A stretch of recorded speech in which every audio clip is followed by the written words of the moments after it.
Roman Dolidze. Roman Dolidze. This is Imamov. Imamov. Obviously, Imamov recently fought Sean Strickland and lost. Yeah. What was that in 2023? That was the end of the year, 2023, wasn't it? Yep. That was. Oh no, it was the first fight night of the year. Oh yeah, because Sean was the last fight. He was of 2022, and then the first of 2023. Very impressive. What a geezer. Very, very impressive. What a bad man. Before that, Imamov fought Chris Curtis, so he's just, trying to... He just doesn't like that gym, I guess. But he was beating Chris Curtis. To be fair, you can see here on the screen it was a no contest. But he was winning until the eye poke, and then the end, the premature end to the fight. Did you watch that fight? No. Huh? No, Do you remember I the Sean Strickland fight? Yes, I think I can. What were your thoughts on that one? It was a bit of a... It was all last minute, wasn't it? Like, Sean came in late notice, which is why he fought at light heavyweight, instead of... Both of them are natural middleweights. So, yeah, I think it was just a bit unfortunate. I think the fight could have gone either way. But Sean obviously did enough in the octagon that weekend. But yeah, what I'm more getting at is the fact, like, you step up against an opponent last minute, all of a sudden you're not having to cut weight. You're kind of, your fight week is all out of whack, and yeah, you go in there against a guy that you're not expecting to fight. Yeah, and it's tough. It wasn't exactly a good situation for Imamov to be in. I suppose, because that's the thing with last minute replacements. It's like they both have to accept it. Like, Imamov has to have the balls to say, you know what, yeah, switch my opponent up, whatever. Yeah, I've had a full camp, but this is, I've only got a week or so to prepare for this guy now. Yeah, and the other thing, Sean was coming off that very, very close decision loss to Cannonier, and he was extremely fired up after that.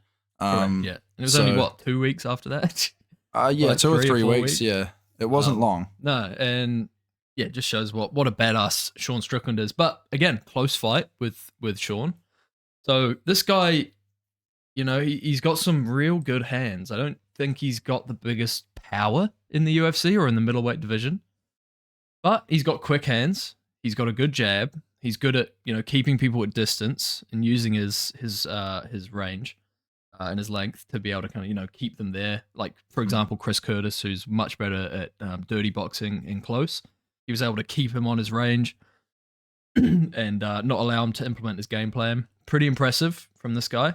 So, what I notice when I see him fight is he's very, slick, very smooth. He's always, moving. Yeah, he's a nice style. He does. Nice to watch. I agree with that. His like I say, his knockout power is not the most. I don't think he's had many knockouts. Should we have a wee look throughout on his Sherdog? We go to his Sherdog page. Sherdog. It's the Imamov show today, isn't it? We've not even talked about Dolidze yet, but we'll get there. Get to it. We will get there. He's French. It's a shame. That's a real shame. He's 28, so he's quite young. Yeah, he's 28, 6'3", which is pretty regular for that division, I'd say. So his last win was against Joaquin Buckley. Joaquin Buckley decision. No slouch. No slouch at all. Edmund Shaburzian, that's not a bad. Again, no slouch. He's got a loss to Phil Hawes. Oh my God, people lose to that guy? I didn't know that was possible. No. It's crazy. Wow. Yeah, lost to Phil Hawes, but... Unlucky. I mean, it was a majority decision, probably pretty close. But, he's majority decision. We fucking hate on Phil Hawes, don't we? Phil my Hawes. Edmund Shaburzian, TKO. I remember that fight, he gassed him out hard. This guy, TKO. So he's got a few TKOs. When he shows up, he does well. He does. And but Dolidze is a guy you want to show up against. Absolutely. Yeah. Dolidze known for his the Caucasian. More. The Caucasian. Funny name. Another Georgian fighter. Roman the Caucasian Dolidze. Interesting name. I can't wait to hear. It's not going to be Bruce Buffer, but it's going to be that weird bald guy who. Introducing. Yeah. The guy sounds like that. I can't wait. The guy. He kind of sounds like the guy from our intro. He's got a win over Jack Hermanson, Phil Hawes again. Yeah. So he beat Phil Hawes. That's going to be the deciding factor. Yeah. More recently, losing to Marvin Vittori, but taking it all the way to a decision. Look, Marvin, the decision machine, I think that's his nickname, is a good fighter. You know, it's a tough test for anyone, and you know, losing to him is not a bad thing. No, that's what I'm saying. I'm saying it's not a good thing, but terrible. And he's almost impossible to finish. Yeah. Vittori. Fuck yeah, he's a fucking oaf. See, look, my head's a bit fucked from the ice bath thing that I was telling you about. We're both a little bit fucking cooked today, guys. All right, but it's okay because we're here and we love you. But anyway, Dolidze, mainly known for his jiu-jitsu with submissions. He's obviously got a few KOs, TKOs recently. But you know, mainly he's a grappler. That Jack Manson finish was insane. Remember that he got him in like a calf slicer, and remember he kind of like got on top of him, got him in a calf slicer, fucked him up big time, and then he managed to like take his back or get the mount, and then he finished him with strikes. Oh, super insane. Jack Manson, obviously known for his wrestling, decided to try and grapple with this guy, and really did end up paying the price. Got finished. Jack Manson, that's a really good win. Phil Hawes, everyone beats that guy. Carl Darkus. Apart from Imamov. Apart from Imamov. Carl Darkus, not bad. Some pretty decent wins. Let's just say that. I think we're going to get quite a fiery matchup here. I agree. I think it's going to be a good one. And I think that is why this is a main event. Mm-hmm. Like, although a lot of casual fans would not have a clue who either of these guys are. That's not us. But yeah, we're not casual. We're hardcore. We're just not pro fighters. We're just not pro fighters yet. Yeah. We're trying. We'll think about it. Sign us. I did see something that was like the graph of like being the graph of a UFC fan, like the evolution. It was like casual. I only watch interesting fights that like of people that emotionally entice me. Mm-hmm. Then it was like trying to be hardcore. I watch every single fight ever. And then it's like actual hardcore, and it's like I watch fights that I only watch fights that emotionally entice me. Yeah. It's like you go back to being at the start. Yeah, I can see. Well, the reason that is you just get so pissed off. Like with that pay-per-view event the last big one that we were talking about, Strickland versus Drekus. What a great fight that was! But everything else, like we spoke about before that fight, was just horrific, and we were so hyped for it.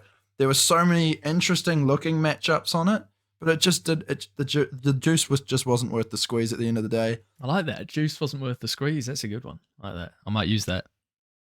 I've never heard that before. Oh, good. It's good. I like it. I'm glad I'm broadening your horizons. It's quippy. Yeah. Quippy. Quippy we saying there. Yeah. From Jackie Boy. Yeah. So yeah, like I was saying, the cum wasn't worth the wank. So it's just I don't like that one. It's fun. That one's no, but I think what we're gonna get here is a decent slugfest for the main event. Yeah. And shall we move down the card and have a look at what else we've got there? I'll chuck out my prediction. Oh yeah. So I'm pretty confident on my prediction this Okay. time. I think we're gonna see Imamov outstrike Dolidze for 5 rounds and go to a decision. I think if there's a finish, it's gonna be Dolidze. Don't think Imamov's gonna finish him. I think he's 5-round decision. I think he's just gonna outpoint him on the feet. Okay. Do you have an opinion? I'm gonna have Dolidze for the win here. Very fair. I'm gonna work out where he's gonna finish him in the next couple of days. I've had a very busy week. Don't look at me like that. What if he finishes him on the cock? That would be a very interesting finish. That would be a very the interesting first fight. cock finish in UFC history. No, the second. It was in one of those very first UFC tournaments that guy finished. Oh yeah, that he finished him off by elbowing him to the deck like 8 times, whacking off his cock. Yeah, crazy that they allowed that. Imagine if they did allow like wanking your opponent. Can we just park this conversation? Hey, come on, we're the alternative. You podcast, want me to right? imagine? Imagine you want me to Strickland imagine that and give him the tug to Izzy. Izzy's dog. Well, yeah. Oh, don't talk about his dog, man. Hey. Yeah, anyway, I will put that up on my verdict. Right, we will post those on the weekend. Get a Uh, reminder to yourself, was it? no? We will. We will post those in the weekend.